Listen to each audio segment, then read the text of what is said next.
Здравейте, приятели! Аз съм Николай Петров и днеска ще пробваме новия вкус на Лава Бер.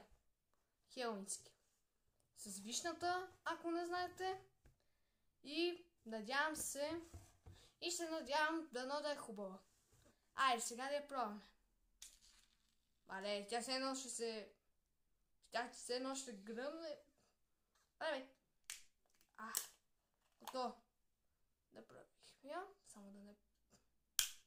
Добре. Мирише на вишна, бе. Знаех си, че е с вишна. Ако не сте гледали нова песен на Истерия на Лава Бер канала им, сега я слушайте. Айде сега да видим дали е хубав той е Лава Бер.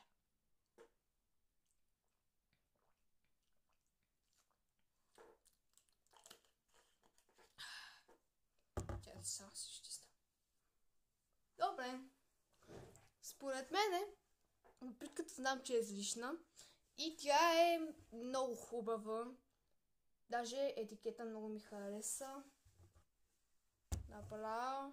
Не знам какво да кажа, но доволен съм и тази напитка ще я дам 10 от 10.